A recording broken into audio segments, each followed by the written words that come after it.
Hello, hello, hello, everyone, and welcome to The Good, the Bad, and the Geeky, a podcast where I sit down with some of my friends in the local Columbus, Ohio theater, film, and improv scene and talk a bunch of geeky stuff. Some of it good, some of it bad, but all of it definitely geeky. If you enjoy our program, be sure to subscribe to our show on Apple Podcasts and to leave a review or subscribe wherever you can get podcasts. Our official sponsor of the show is Audible. With over 200,000 titles to choose from, get one audiobook and 2 Audible originals each month included with your trial, even once your trial ends and normal membership begins. Best part is you own your library, meaning you keep the books even if you cancel with easy exchanges. So if you don't love a book, swap it out for free anytime. Sign up for your free trial over at audibletrial.com/goodbadgeeky.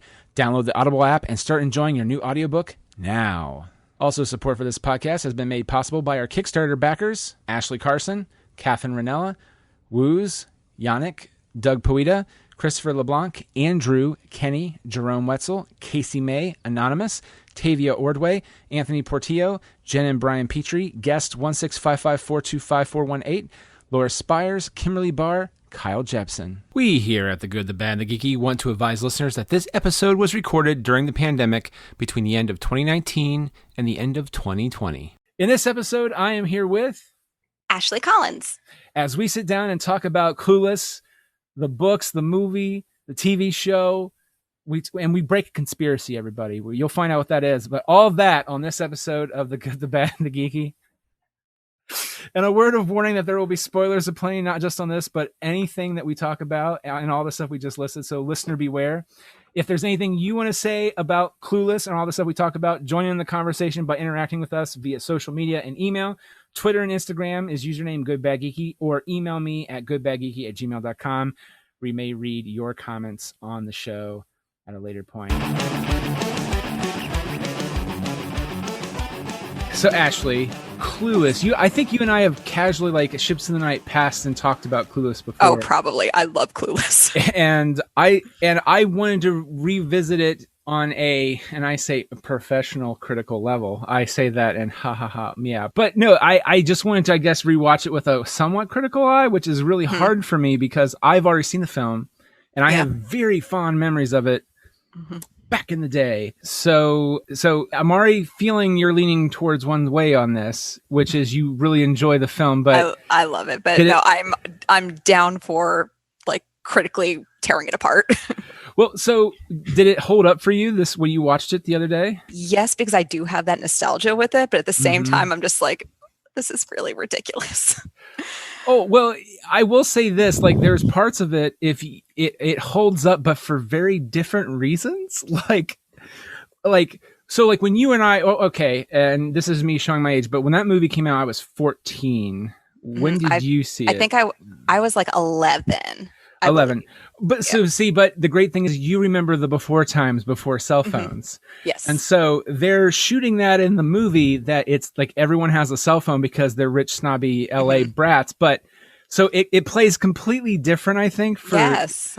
But it's still funny, but it's in a very different way. Because people, that wasn't a common thing for teenagers to have cell phones back then. I remember thinking that's so cool that Cher and Dion can call each other between classes. Now, not that we had cell phones, we did have cell phones when I was in high school, but you were not allowed to have your phone out in school at any point in time. Oh, that goes straight in your locker.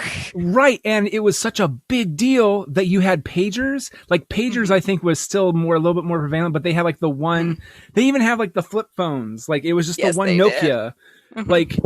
That's how, because it was kind of the fancy phones were the flip phones, Cher and Dion had. Everyone else had the really, I'm from a podunk town, so it was oh, you have your little Nokia? Oh, good for you. Well, I have a pager and it's better. And it's in retrospect, no, it's not. But so I remember watching both. They had pagers and cell phones. They did, yeah. And I'm just you couldn't text back then. Your cell phone was just for phone calls. And yeah, it's insane. I'm watching, and that's in the first 5 minutes that because they're kind of showing you how the school ground works and all that stuff. And I'm just going, oh my God, this is hysterical. But again, when I went back and I paused it, so there's reasons why I did this, and it wasn't related to that, but I went back and rewatched the first 5 minutes, and it was more for the music cues. because within the first 3 minutes of the film, they drop 3 sweet beats. And I realized I had to start making notes here. The first one was Kids in America. Kids in America, yeah. But it was as a cover by the Muffs, but still really good. They have Fashion by David Bowie. Mm-hmm. And then, and this is what threw my mind, and I had to go down a wormhole on this, Just a Girl by No Doubt. Yeah. And fun fact, this is what was bothering me. I remember Clueless being out, but I don't remember hearing like Don't Speak until after the movie came out. 2 years later, yeah. Right, but I feel like it was 97, maybe 96, but it was not at the same time.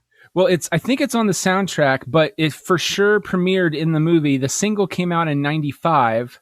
Mm-hmm. In September 21st, 95. The movie came out July 19th, 1995, and then Tragic Kingdom came out October 10th, 1995. So there's like a weird birth of like, well, I remember my eighth grade summer into freshman year, which was going at 95. Mm-hmm. I remember, I just remember it was a big thing. Everyone was talking about Don't Speak, and we were at Cedar Point writing The Raptor, which just opened. That's how I remember that song. And because I had never like, who's No Doubt? Like, what are they doubting? Like, because I'm a stupid kid. So, everything had to have logic and sense. I don't remember hearing anything about No Doubt until I was in 7th grade, which is like 96, 97. Yeah. So like the fact that Tragic Kingdom came out in 95, I'm just like, really? Well, I had no idea. Well, I did have the album on cassette tape though. Oh, I find it interesting that there are some little things of your memory. So this is like, so I was a little bit more, so 1999, Mystery Men came out, and I'll lay my card on the table, I don't care. I enjoy Smash Mouth to a certain extent, but I remember All Star came out on the soundtrack for Mystery Men, because they were expecting that to be a big summer blockbuster, and the movie bombed hard. And the only good thing about the movie that people apparently were attracted to was the song All Star, because then like my memory of it is a month later, Astro Lounge came out and it just exploded like already because of the radio play from them doing the single on Mystery Man. So I wonder, I went to the Wikipedia pages and I didn't see anything about it. It was just more like a weird fact. Like, well, Just a Girl was one of their biggest singles from Tragic Kingdom before Don't Speak. And it was on the charts, but yeah, I remember Don't Speak coming out first, but that could have just... I do too. So like, it's to me, Just a Girl was like one of those things like those things that hit after Don't Speak. Yeah. I think so too. So that was one of the reasons why I was like, wait a minute, I have to go back and rewatch, because technically the first 2 songs, Kids in America and Fashion, hit before 1 minute and 8 seconds, which blew my mind. And that's when I started paying attention to all the cell phones and stuff and realizing like, oh, this is playing different. If a kid, like if I showed my cousin who is like just went in high school, if I showed him this movie, he might find it funny for very different reasons. Yeah. Look at those dated cell phones. What's a pager? Oh my God. Oh, did you catch, this is something I thought was very funny and I don't ever remember noticing it as much. Do you remember the nose jobs? Everybody in the background at some point that's not like a main character, like they had the Band-Aids on their noses, right? Because they were getting, at least that's how I took it. They're getting nose jobs. Yeah. I don't know that I noticed it, but I do remember that being a thing in the 90s because, like, I also watched Daria, like, my God, live and breathe Daria. And there's a whole episode about that where the ugly girl becomes really hot. And one of the things she did was she got a nose job. And then all of Quinn's friends went and got nose jobs too. And they all came in with Band-Aids on their noses.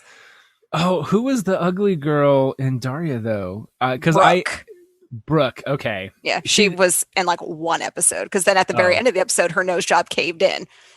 And so she wasn't hot anymore. We didn't see it. Okay. We didn't see it. Quinn just told the story. Oh my God, you guys, today at school? Pretty much, yeah. Yeah, I really dug Daria, and it makes me sad that we'll probably never see the real version of Daria when it aired, when we first saw it.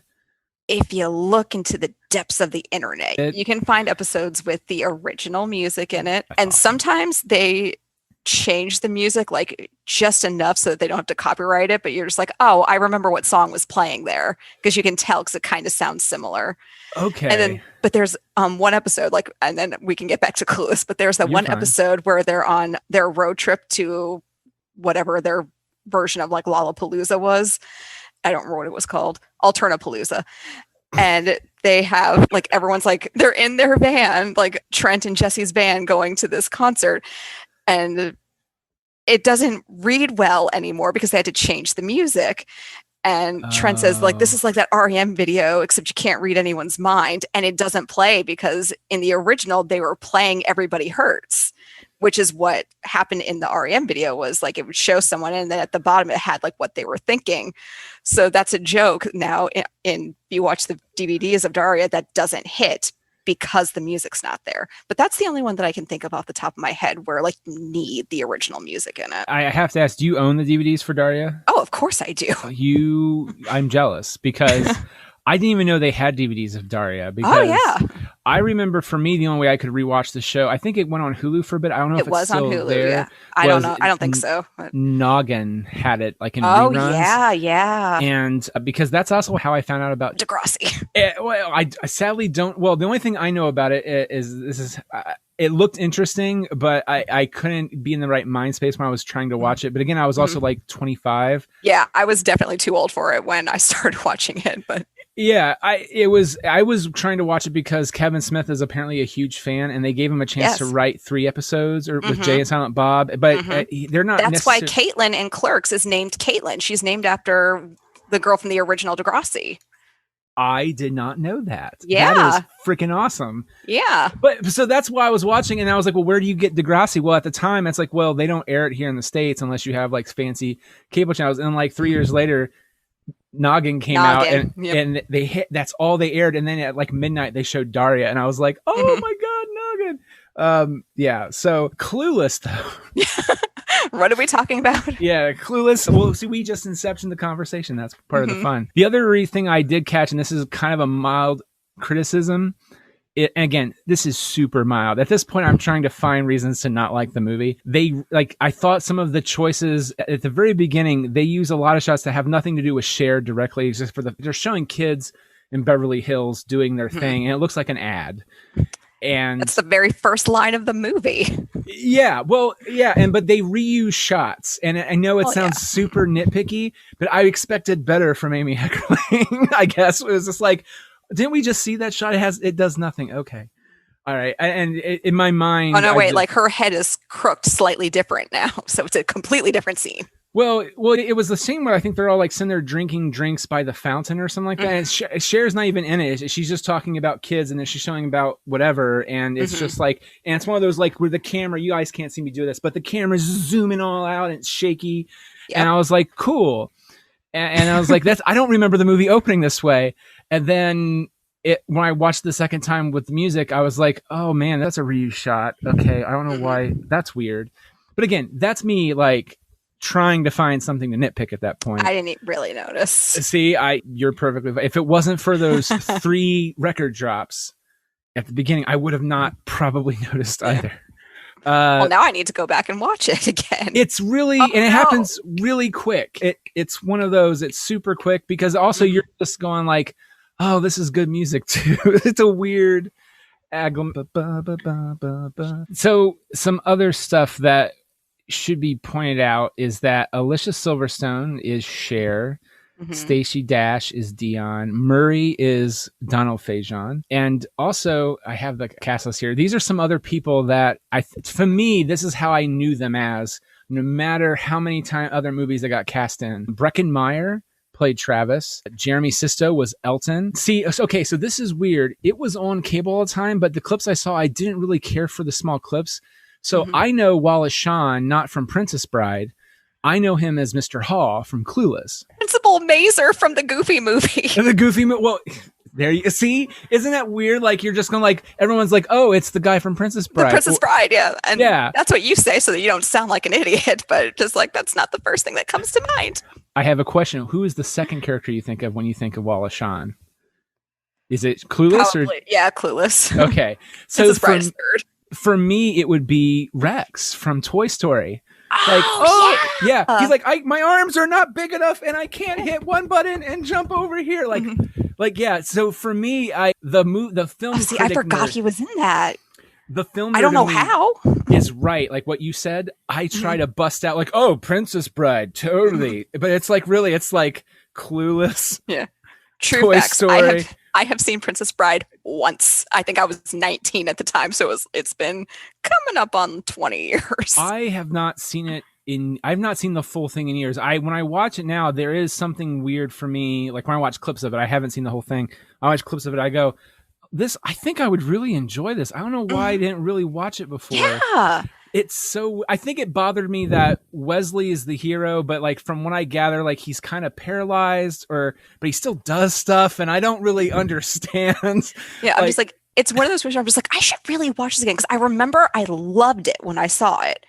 I don't remember anything about it now. And I'm just like, that's kind of embarrassing. I should probably watch it. And the only thing, if you do know anything, you probably don't even remember it's from it, is it's like, my name is Inigo Montoya, you killed my father, prepare to die. Like everybody knows that, and that's it. Yep. Oh, Marriage, yes. Yeah, we know that too. Brittany Murphy's, for me, was Brittany Murphy's first big film. And of course, the wonderful Paul Rudd. Who looks like that film was made like maybe 5 years ago for him. He doesn't age. It makes me so mad. Yeah, I love him so much. But he just looks like he's like only 5 years older. Now, this is a weird thing. Do you remember Dan Hedaya, who plays Cher's dad? Yes, I actually just watched him in something recently, and I'm just like, God, I know who that is. I know who that is. Who is that? Who is that? And then I was like, oh, that's Cher's dad. I didn't even have to look it up. I figured it out from the voice, but now I don't remember what it was. So I rewatched randomly, I think at Halloween time, because when we're recording, this is a little bit right after Thanksgiving. But so October, Halloween, I watched the Addams Family movie. Yes, that was it. Right, no, you're fine. Okay, so when growing up, that's how I knew who Dan Hedaya was, and I just remember my dad was like, "Oh, you mean the guy from Cheers?" I was like, "What?" Who was he on Cheers? He was Carla's ex-husband. He was. Yes, yeah, blew my freaking mind, man. Oh my God, no, that's embarrassing too that I didn't pick up on that. So when I was watching Cheers when I was little, I was during there for the Christy Alley years. Like I knew who Diane was, but if you told me that Frasier wasn't in the first few seasons and there was a guy named Coach, I would be like, you're lying to me. And he was primarily there during that time because then they tried to. I found out later they tried to spin him off and it didn't do well, and then he went to movies. But I knew him as the dude from Addams Family, and I really liked him because I thought he had good comic timing. And matter of fact, I was upset because he had such a weird charm to him that he plays the bad guy. And so when I saw Clueless, I was like, oh, he's kind of he's a sleazy but good guy. He really cares about his daughter, which was kind of nice to see. Because usually in the teen drama stuff, the dad is kind of a douchebag. Especially he actually had one of my favorite lines in the entire movie, and I was telling Sam about this the other day, was when Cher was complaining about Josh coming, and she's like, oh, well, you were barely married to his mother, and he said, you divorce wives, not children. And so I loved that line, especially because Sam is basically my kid's stepdad. And and my mother will hate that I'm saying this. My mom has been divorced twice, and her second husband, I don't talk to him or anything anymore, but he's my half brother's dad. But I still absolutely adore him, to the point where I invited him and his parents to my wedding, however many years ago. They weren't able to come. My brother's grandmother had just had surgery, but I'm just like, if she hadn't had surgery, I'm like, there's not a doubt in my mind that she would have come. But they did send me some nice gifts, and which is not necessary, but it was still appreciated. Well, yeah. And I think sometimes, especially, I will say too, and this is my memory of it, I feel like in the 80s and 90s and early 2000s, there was this weird, and granted, the whole thing is during that time frame, they were trying to break through the stigma, but divorce kind of had a weird stigma around it. And this is maybe me, but they kind of make fun of it a little, or the concept of it in Clueless just a little bit. It's almost like this is how this family works, and that's weird. And then they never say it again because they want you to believe in the world and all that. But in retrospect now, it's actually very, that's what I'm saying. It's almost like the cell phone thing. It's very natural. It feels like a very normal thing that should be said and is said. Yeah. When they talk about Christian, they're just like, oh, he's spending half the semester in Chicago and the other half here. That's not something we would even bat an eye at now. We're just like, oh, hopefully his credits transfer correctly. That was my first thought as an adult and a parent. I'm just like, oh, I hope he gets all of his credits. Yeah. And now I will say this kind of irked me a bit, and this is where the movie didn't age as well. So another minor critique, but again, it was very acceptable back in the time, which doesn't mean it's acceptable now. Is that Cher used she didn't use it. No, she used the R word one time, and then she used the shorter version of that, which that to me really was the only time I was like, ooh, shouldn't have said that. Yeah. But beyond that, like, it holds up really well. Yeah. Like the movie's so ridiculous, but I'm like, I love it so much, and I'm just like, I'm never gonna not love it. It's right. So I guess those are my major bad critiques with the movie. Is like she says that thing that's no longer really acceptable, and just the little shit. I have one other critique, and this is like my director brain kicking in, and I'm going to chalk it up to my brain's on me mid thought. I'm going to chalk it up to maybe the shot just didn't go right in the edit, and she didn't have many takes. But when Cher comes down in the white dress to go on her date with Christian, and of course Paul Rudd sees her for the first time, the way they've established the shot and everything, he looks at her before she's really down the stairs in terms of timing of everything, because she's walking down. Ashley can see this, you people at home can't. But they had, what would you call it? There's like one major staircase, and then it splits off into two that go left and right. And she's on that split walking down, and they cut to Josh looking like instantly at her going, oh, wow, you sure you want your daughter to whatever? And I feel like, wasn't there like a door there too? Like he wouldn't have been able to see quite as clearly, right? Like, or a wall or something. Exactly. And here's the thing. I know the beauty of it is it's Paul Rudd acting. And he does heavy lifting in everything he does because he's fucking Paul Rudd. But that was my only other little thing. I was like, did you run out of a master shot or something where you saw it better? Did you just not? There's a part of me that just goes like, the one time I shot a short film, I shot everything to edit, meaning that I did like multiple takes and I drove people nuts, but I had plenty of stuff to edit with. So I don't, and sometimes directors they'll do a shot, they'll direct it, and they get one take and they're like, well, that's good. And I'm just wondering, did you not get that take, Amy? Because Paul's doing a lot of heavy lifting here, and he shouldn't have to be. But again, that's me really searching for something to complain about. But I didn't notice that until like now that you mentioned that. I'm just like, hey, did look up then. Again, I'm just gonna have to watch it again. Oh yeah. Oh, well, see, exactly. I'm glad I actually bought the film for streaming instead of renting it, so I could, because my memory of the movie was fun enough that I will probably enjoy this again, and I of course did greatly. I will say too that it's interesting. Do you feel like there was any stuff that got cut out of the movie when you watched it this time, like little things that you were noticing in the background with like Elton or other stuff like that, maybe got trimmed down, like? Not that I can think of. I'm a bad guest. I don't know. No, it's okay. I legit don't know either. It's one of those, I feel like I remember having that feeling back when the movie came out, like it blew me away. Like it was almost, it's like a big, to me, like even this time, like I knew it was coming and it felt almost like a twist of like, Elton likes Cher? And it's like, well, yeah, it's your picture that you took of her. But I always felt was a stretch. I'm like, he's like, oh, like he's going to choose the picture of just Ty to hang in his lockers. Like, oh, well, Cher took the picture. I'm like, why not do one of the group shots then? That's a little less like, right. I don't know. Yeah. Is conspicuous the word I want to use? It sounds right.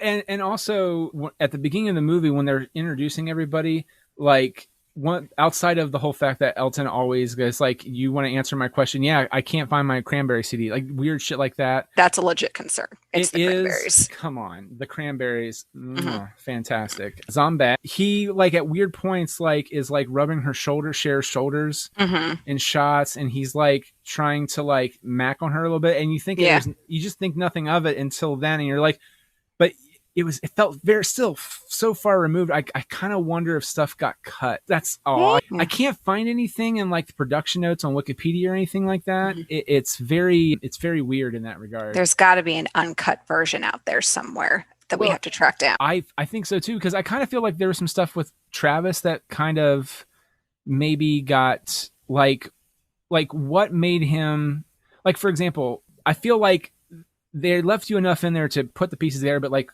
Travis goes to a 12-step program and gives up pot and drinking, which is pretty cool for a high schooler when you think about it. And it's also nice too, but is that because like Ty just completely like someone he actually genuinely thought of in a good way, like just destroyed him? I kind of feel like there was something else missing there from that. Like the movie makes me assume that's what happened. Yeah. But at the same time, like until like Cher got to her, like she was totally into him. And she didn't care that he was a pothead. She didn't care that he was a skater. Like she loved all those things. And then he stuck with the skating, but I don't know. That's the other thing too. I kind of feel like Cher, again, I understand too. You gotta, if it's throwing off the pacing, sometimes it's good to cut stuff out because he keeps it going. And you like Cher no matter by this point anyway, because it's more of it feels like more of a survival trait of how she treats some of the other kids. Like she's not necessarily cruel about it. It is kind of cruel, but she isn't. But she genuinely wants to help. Like her heart is in the right place. It's execution. Exactly. So like Ty will just straight up murder you verbally. Oh yeah. Which was heartbreaking because I'm even watching it now. Her comment to her about it's like a virgin who can't even drive. Like, damn. Did you really need to go there? Like, it felt like it was escalating from an A to B to C, and she went right to Z to end it. And it felt, and so because even then Cher was trying to do the right thing. I think like even when Cher was kind of doing not great stuff in terms of how she was treating Travis, or it's like, well, we don't hang out with those types of people.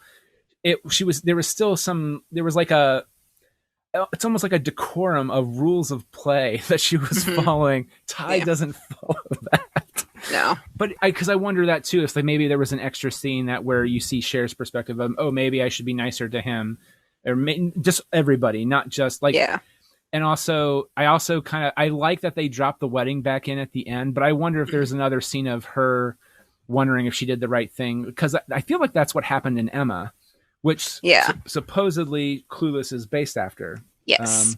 Which I read that on Wikipedia and it blew my mind because I don't have fond memories of the movie Emma with Gwyneth Paltrow. I haven't seen it, but I do know that in the book there is a character named Mr. Elton that Emma tries to fix up with one of her friends, and it turns out that Mr. Elton is into Emma and he proposes to her, and she's like, what? No, I'm trying to fix you up with my friend. And he's just like, why would I go out with her? She's low class.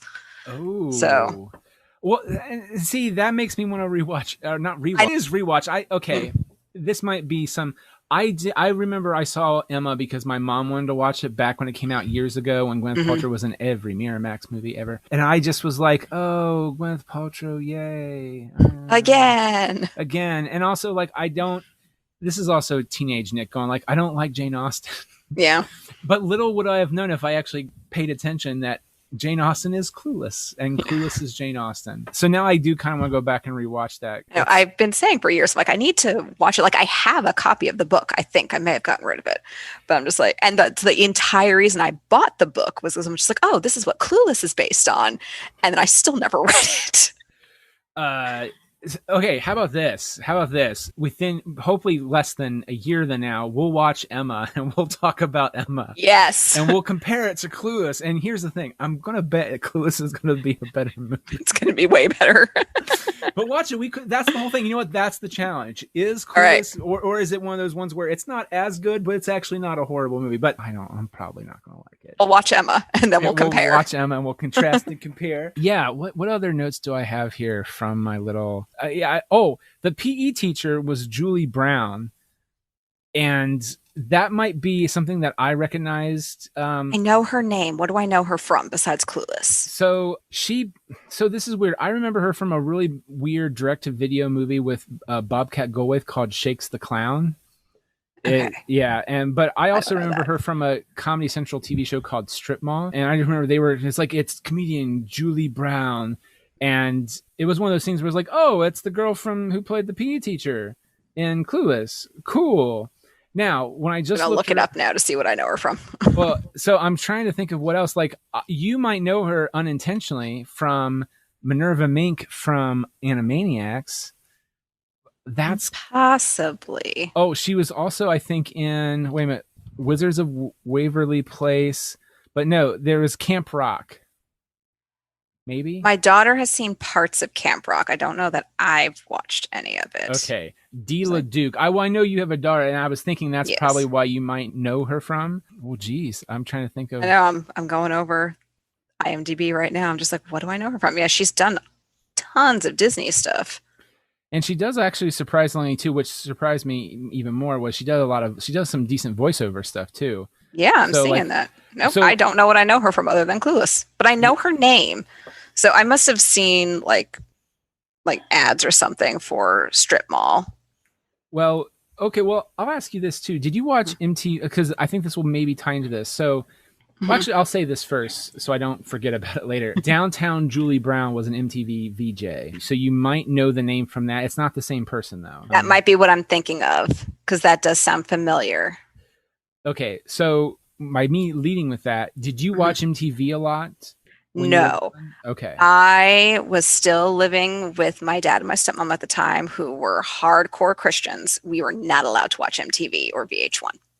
Fair enough. So for me, I remember I didn't watch the movie till it hit video. Mm-hmm. So I sadly missed it in theaters.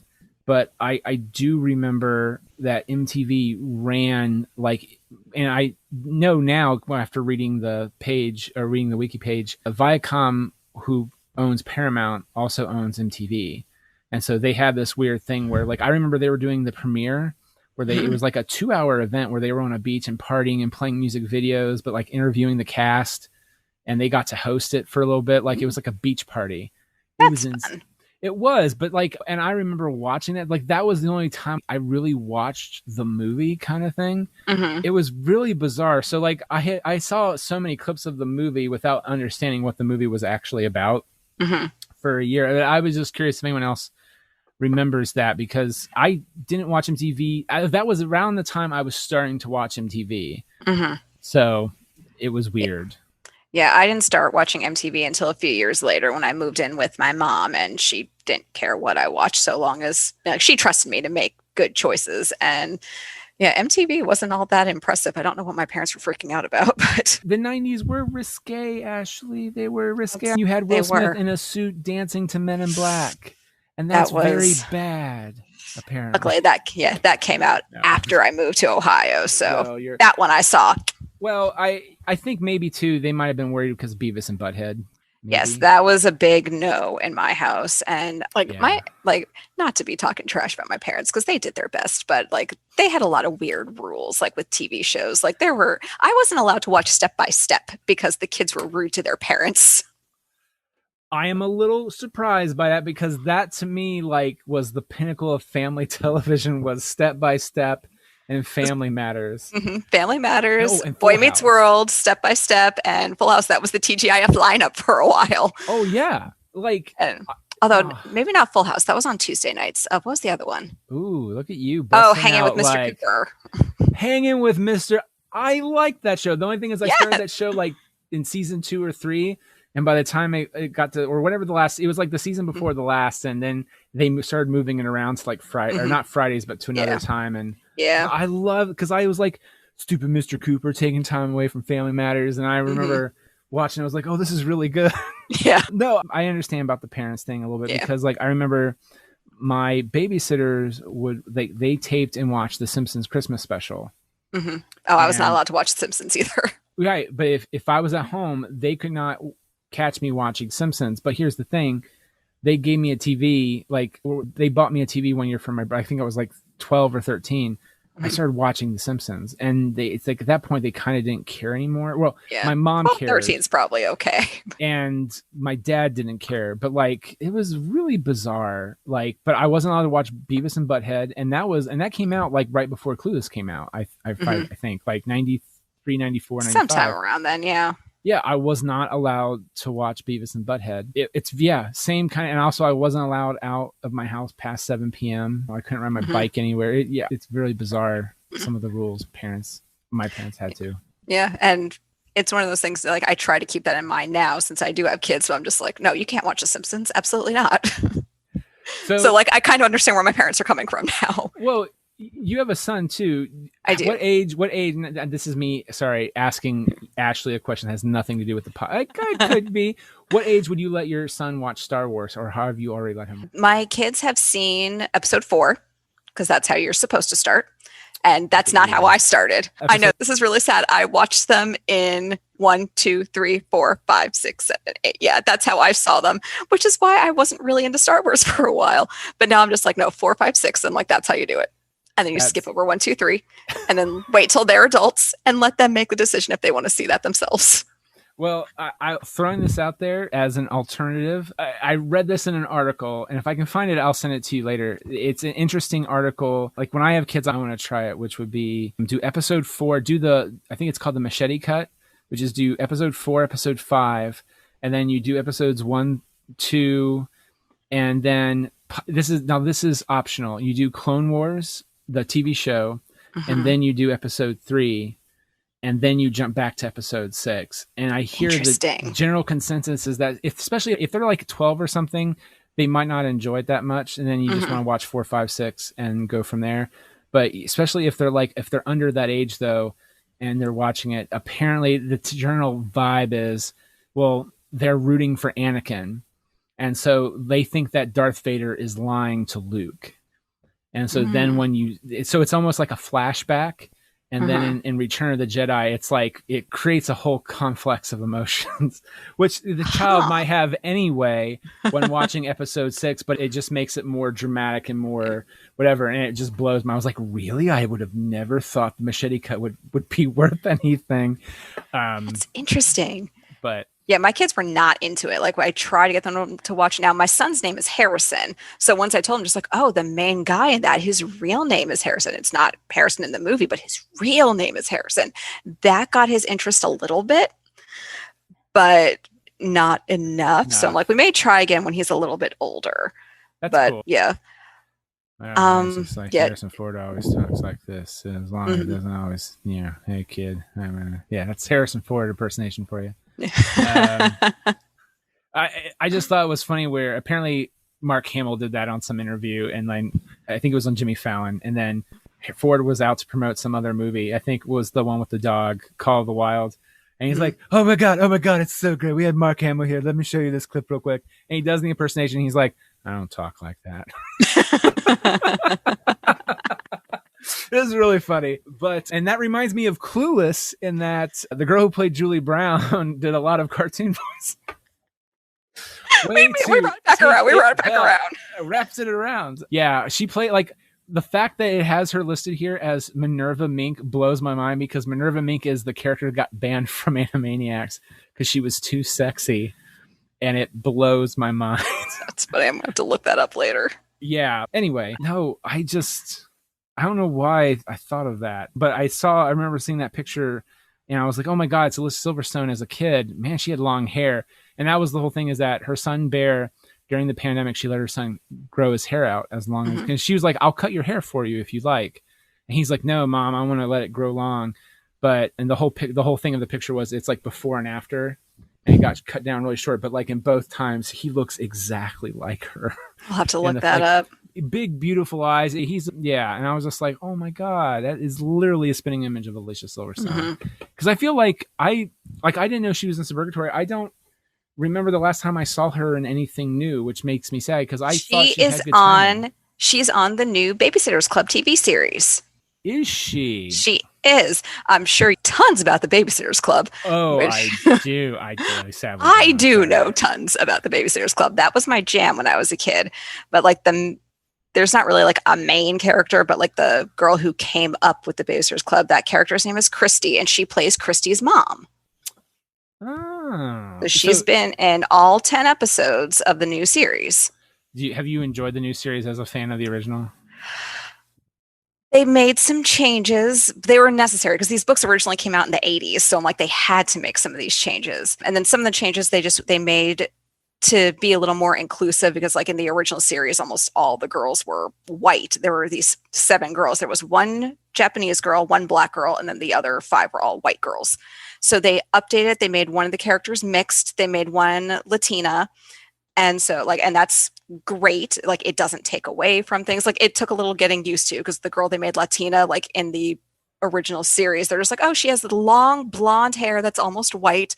So that kind of took a little getting used to. Because I'm like, that's not what she looks like, but she does a great job. So it's fine.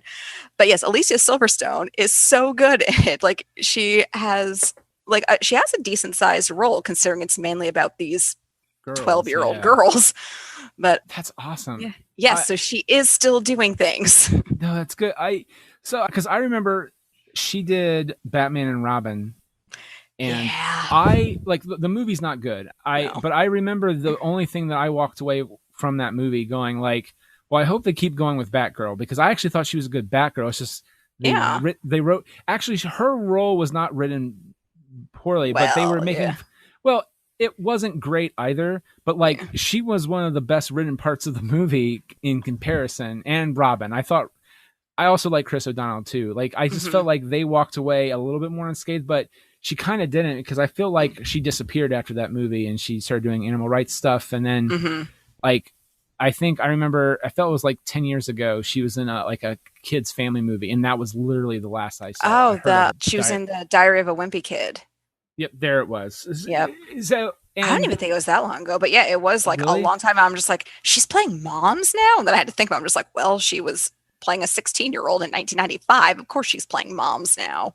Yeah. Well, I always thought weird too when I was watching Clueless is that she was also the girl from the Aerosmith videos. That's how she got the job. Yeah, which is insane. It's such a weird thing because I remember the only few videos that I was allowed to watch, like there was a time frame of MTV I was allowed to watch at home with my parents, and it was like right after school. And then after that, like at moment it hit like 5:30, I couldn't watch anymore. But like I remember they would constantly around that time show, what was it? It's not that She was in the videos for Crazy, Crying, and Amazing. Yeah, Crazy and Crying were the two that they kept in heavy rotation. The other one that I saw a lot of was, I think it's Living on the Edge, because it's like, there's something wrong in the world today. And it's like, he's like half a weird makeup. He's like split down the middle or something. But those were the only three. So I saw those two a lot. I was like, oh, it's the girl from the Aerosmith videos. Yeah, apparently that's who the director wanted. She's like, I want the girl from the Aerosmith video. And at the same time, the casting director was just like, oh, have you seen this girl in the movie The Crush? And Alicia Silverstone in both cases. So they were on the same wavelength. I did not know she was in that movie. I thought Clueless was her first big movie, but like, have you seen The Crush? It was with the guy from Princess Bride. Carrie Ewells was in it. He was like her neighbor or something. Like I saw it so many years. Like I saw Clueless first, and then I'm just like, oh, she was in Alicia Silverstone's in this movie. I'm gonna go watch it. And I believe it was her neighbor, and he was an adult and she was a teenager, and she was like obsessed with him to the point where like she like tried to kill his wife or girlfriend or something, and like she was psychotic.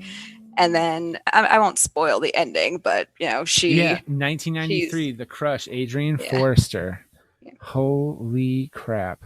But in some versions of the movie, because the original version that I saw of the movie, her name was Darian. And the only reason I remember that was because my stepmother used to babysit a little girl named Darian, and it was the only other time I'd ever heard that name. Okay. Wow. Writer and director Alan Shapiro based the film on the events of his own life. The girl on whom he based Adrian sued him for using her real name, Darian. For Alicia Silverstone's character. As a result, when the film was re-edited for TV, the character's name was changed from Darian to Adrian.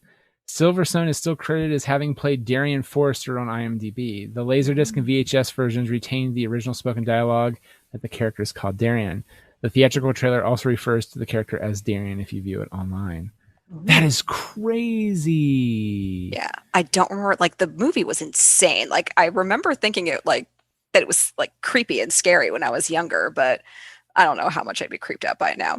Probably like teenage obsessions can be kind of scary. So I randomly was scrolling up on the Wikipedia page, and when you see a weird word, you're just instantly drawn to it. I'm not even going to be able to say this properly. It says, okay, I'm just going to read the sentence. After Adrian spies on Nick's in bed with Amy, she locks Amy in the dark room and empties wasp nests into the vent, knowing of Amy's schistophobia. And apparently it is a fear of wasps. Although sometimes it can be applied to, it's a weird ass word. Like I'm not even saying it. You and I don't have fun saying weird words. No. As we learned during an It's All Been Done. I'm very bad at reading. No, so we're recording this via Zoom. That's what the word was. Let me look at it. Is it suffixophobia, right? What? Sam, come here and look at this word. Can you pronounce this? He's just behind me. No, it's cool. I think that's What does that awesome. say? Is it? Yeah. Exophobia? Exophobia. Okay. Now ask him what he thinks it means. What do you think it means? Fear of freckles? I don't know. What did you say? No, fear of what? Freckles. Tell him he was close, but it's a fear of wasps. Nick says that you're close, but it's a fear of wasps.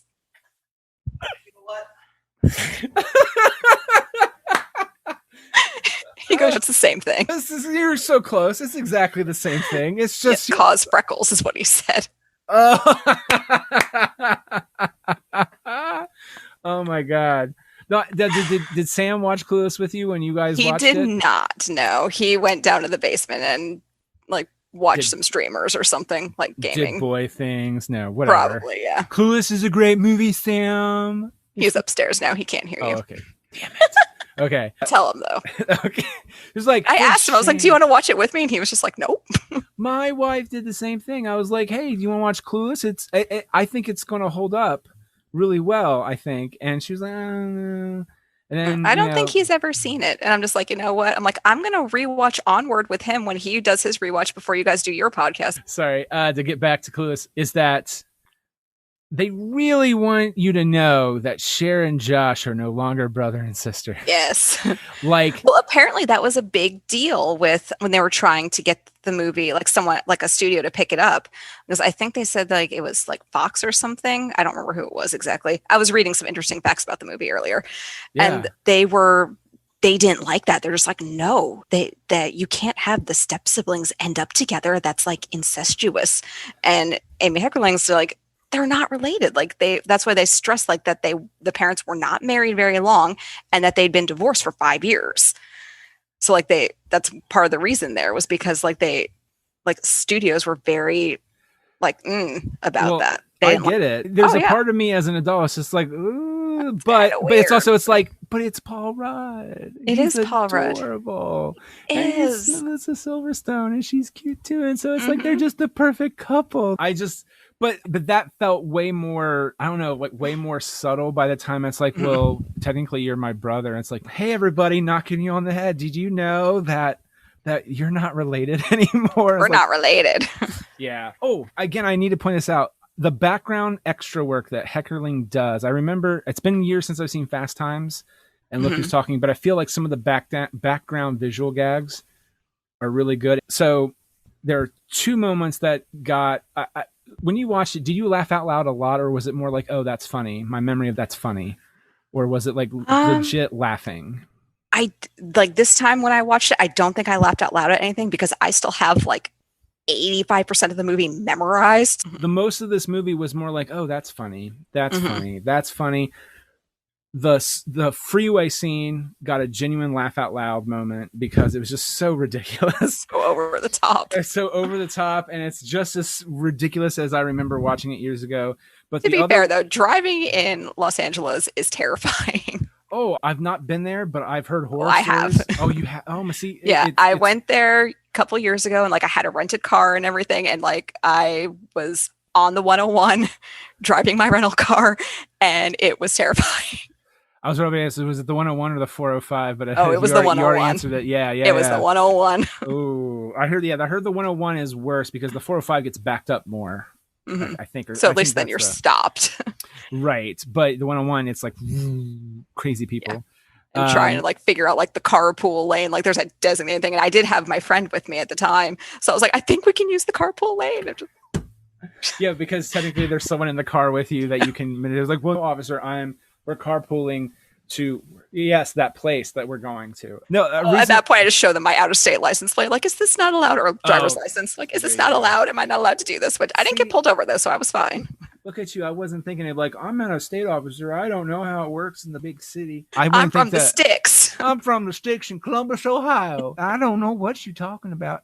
See, I wouldn't think to do that. I'd be like, I'm carpooling with my friend. I'm your friend. I'm your wife. Oh, my wife. We're carpooling to work or whatever. So that made me genuinely laugh out loud. Was the freeway, and the other moment was, and again, it was a background thing. It wasn't the focus of the shot, and it's purposely done. It's at the wedding at the very end. The focus is Dion and Cher, I think, sitting at the wedding next to each other, and he's almost like half out of shot, and literally he's like, I have a tissue here, so he's literally just is Murray right next to Dion because she's going to cry at some point. But and it's just like he's not even like staring at the wedding; he's just like staring into space. It's so like I'd never seen it before, and I lost my shit. I legitimately laughed out loud, and it was just, and I just realized, yeah, I like that because like it's one of those things where just like that's how well he knows his girlfriend. He's just like, all right, he's like, got the tissue ready. That's true. I feel too like. I like that they did point out because every time you saw up until Cher goes, they really do take care of each other. Mm-hmm. It was a very almost funny how their relationship was, but then you really do think about like, oh, they really do like watch out for each other. It's just they're very. I've known one or two couples like that. They like part of their thing is they're confrontational with each other very loudly and publicly. That's okay, and for some people, that's a valid thing. I thought that in retrospect after watching it, I was like, oh, I actually know some people like that. I'm very the opposite of that. I'm like, let's not create a scene. Where even like in front of like a close friend, I would, so that whole freeway thing is, that's why it's even funnier to me, is like I would not be screaming and freaking out on the freeway even if my life was about to end. At least I don't think but yeah, no, some of the background work across the board from like Murray and some of the other minor leads versus just random people in the background are just a chef's kiss. It's a very strong cast, like even not just like the leads, like the ensemble and the supporting, like they're all really solid.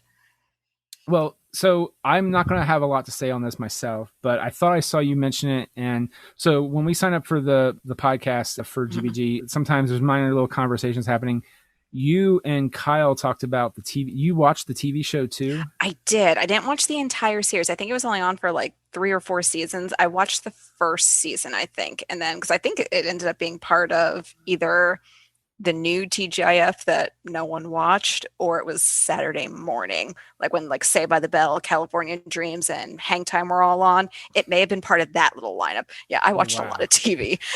No, hey, okay. I watched just completely different TV than you, but I watched just as much TV.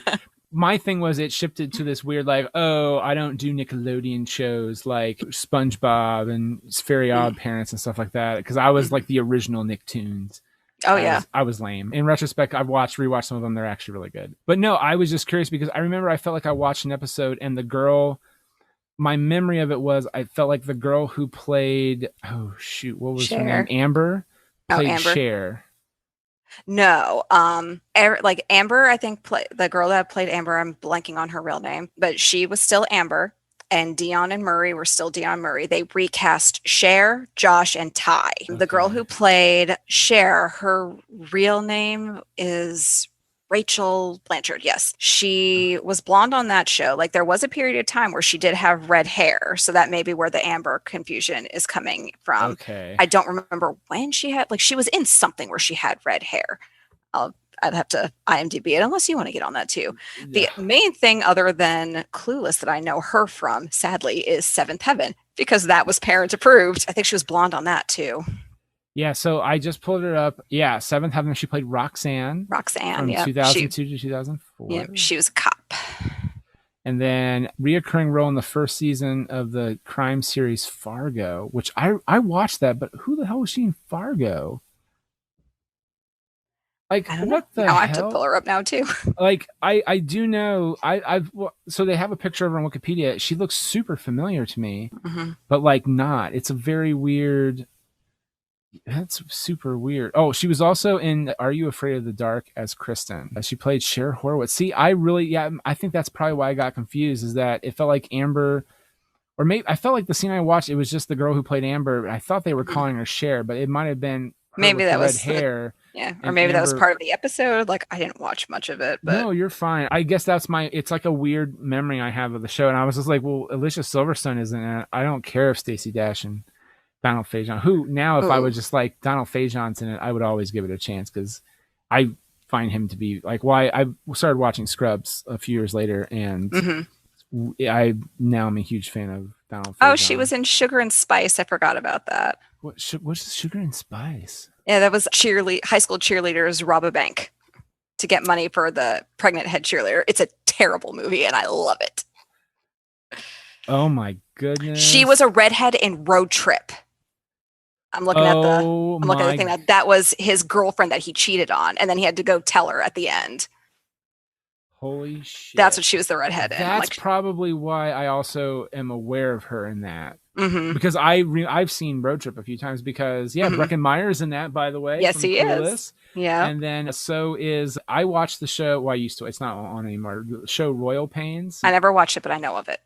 The brother in Royal Pains is, I think, the pervert of the group with the Jufro. He's the one that is like smokes the weed and gets really high and sees the dog talking to him. Yes. That I can't think of his name. He was also in Josie and the Pussycats movie. Which is a great movie.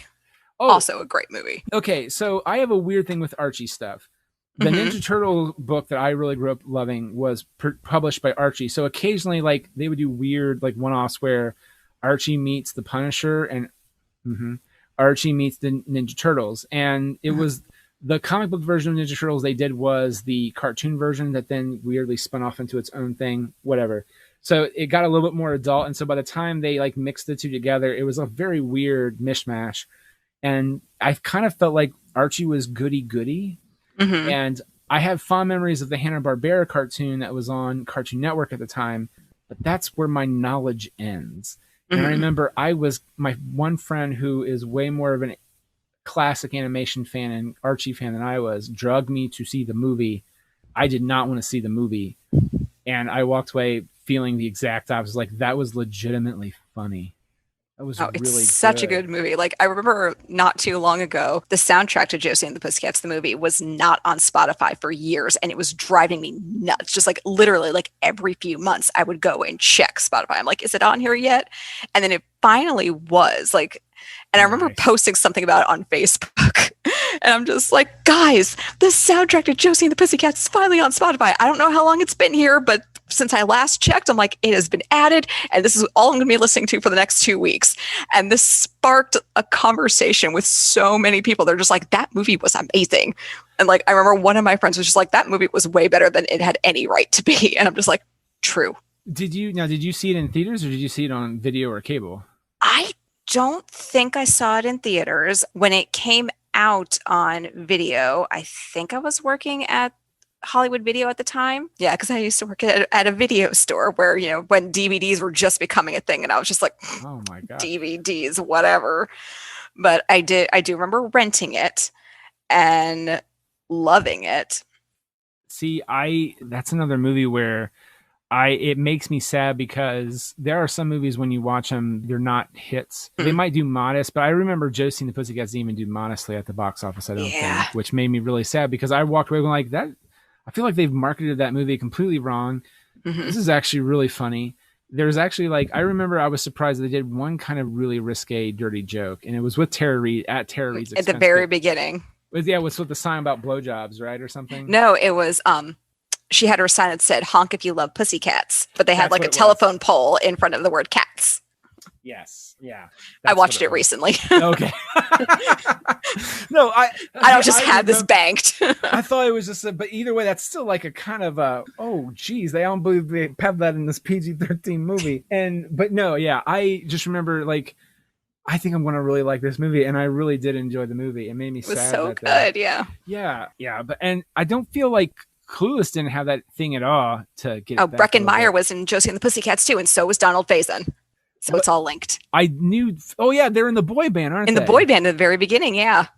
So we're still connecting it. It's still related. This is a crazy teen film conspiracy theory, right? Okay, so the guy I was talking about from Royal Pains, his name was Paul Constellano. He's in Josie and the Pussycats, who he starred with Breckin Meyer in Road Trip, who was with Donald Faison in Clueless, along with the chick from the TV show, and they're all in Josie and the Pussycats. Boom. I went backwards there for a second, but I don't care. It's all connected. That's the point of all this. Is that we got it all. We got it all. Got it all in there. You know what? Take that, Hannity. I'm sorry, that was such a weird. Do you have anything else regarding Clueless or anything? Because it holds up really well. It does. Yeah. I still think it's funny that, I don't know if you ever watched King of the Hill, but Joseph Gribble, pre-puberty, was voiced by Brittany Murphy, who was Ty. And then after puberty, he was voiced by Breckin Meyer, who was Travis. And it still makes me laugh all these years later. Well, I know she played the one cousin. Luann. Yeah. Well, damn it, Bobby, you're not doing it right. Propane and gas propane accessories. Yeah, I remember it blew me away that Brittany Murphy would lower herself. Because remember, back then, you didn't do TV. You did guest stars, but you didn't like do a TV show as a lead, even animation. And I just thought it was so cool that Brittany Murphy was doing that show. But I had no idea she was doing him before puberty. Yeah, she was Joseph. And then like he went away to like summer camp. He came back and he had grown like 6 inches and his voice had dropped and everything. And then Breckin Meyer took over as the voice actor. And so that's a little thing that just I'm entertained by. I'm just like, oh, it's Ty and Travis. They both did the voice of Joseph. So before we end, I will say this too real quick, because we're talking about how the conspiracy of how they're all related a little bit. My wife and I watched like maybe 4 months ago, Can't Hardly Wait. I love Can't Hardly Wait. I do too. And Breckin Meyer and Donald Faison are also in the band Love Burger. They are. And with the kid from Hook. I know he wasn't in it, but he wasn't in that. He just sang that one song there. He's like, I know this song. Yeah, I know this song. Yeah.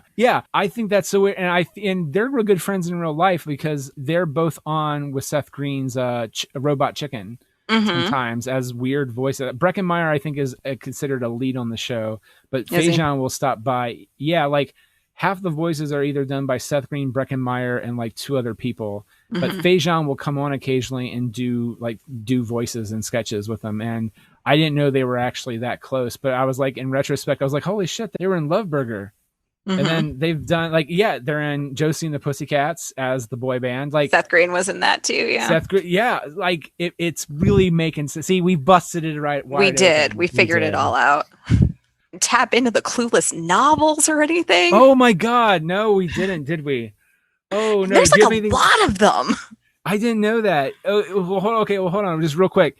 What do you know? I don't know anything about the novels. Like, have you read them? I read a few of them, like when I was in like 6th grade, because that was like right after the movie came out. And I was just like, oh my gosh, they have books. And like, they're all just like not tied to the movie. It's like, it's the same characters, but it's just like the further adventures kind of deals.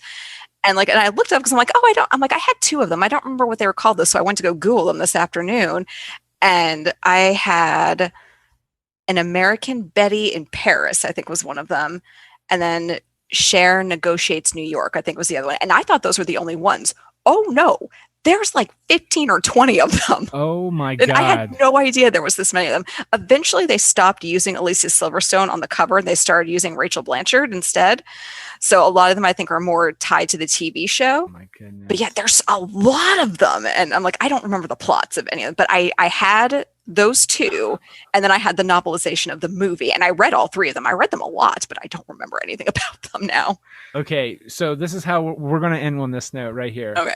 Cher Negotiates New York, American Betty in Paris, Achieving Personal Perfection, Cher's Furiously Fit Workout, Friend or Foe, and foe is spelled like F-A-U-X. Haha, clever wordplay. Of course. Cher Goes Environmental, Baldwin from Another Planet, Too Hottie to Handle, Cher and Cher Alike, and by the way, that's her name listed twice. True Blue Hawaii, Romantically Correct, A Totally Cher Affair, Chronically Crushed, Babes. These titles are bringing me joy. Dude with a Tude, Cher's Frantically Romantic Assignment, Extreme Sisterhood, Southern Fried Makeover, Betty Palooza, and then Cher's Guide to Whatever. And I think I had that one too. I had that one. Now, you mentioned this. All the that last one was Alicia Silverstone's face. It came out in 95, but the last one of the normal book series that seemed to end with her picture was Achieving Personal Perfection. After that, it was Blanchard from the TV show all the way up until, I don't know why they have that Guide to Whatever last, because that book came out in 95. Came out. Yeah. So Betty Palooza was the last one of the series, and it started that came out in 99. Everybody. Oh my God. So yeah, Betty Palooza is where we end off on officially. Oh my God. I am so looking all of these up on like Amazon to see if anyone's selling them used. Oh my gosh. There has to, oh my God. Wait. What? Clueless. Hold on. I'm going to send you the link real quick for eBay if that's your jam. Oh yeah. I don't, yeah, but supposedly they said it's like $12.99, man. It's 10 Clueless books. Oh, no way. 1, 2, 3, 4, 5, 6, 7, 8, 9, 10. Oh, it's not the whole collection, but there's a lot there for $12.99. Oh, sweet. So all you listening in the past, because we just time traveled, you lose, suckers. This part will probably be cut out. But no, I think that's okay. That's okay. No, yeah. All right. Oh, so that's awesome. We're gonna end officially. Oh man. If you guys out there have any thoughts on any of the films we talked about, but especially Clueless, email at goodbadgeeky@gmail.com. Ashley, thank you so very much. This was amazing. Oh, thank you for letting me come and talk about this movie and all the other weird things we talked about. The Good, the Bad, and the Geeky is presented by D4K Studios. Executive producer is Nick Argenbright. Co-producers are Ashley Carlson and Catherine Ranella. The Good, the Bad, and the Geeky is also made possible by our Kickstarter backers. To see our backers, check out our show notes over at gbgpodcast.com. Our theme and end credit tracks for The Good, the Bad, and the Geeky are by chiptune artist Hide Your Tigers. You can check out their music by going to hideyourtigers.bandcamp.com. We also feature the track from Futurama, The Devil's Hands Are Idle Playthings, an arrangement by our own Nathan Haley. If you enjoy our program, be sure to subscribe to our show on Apple Podcasts and to leave a review or subscribe to wherever podcasts are streamed. Get out of here without cheese! You're a creep! Go away! We're having a good time until you showed up, cheapers! Go have some coffee with cream or something! Because I'll tell you something! This is a happy place!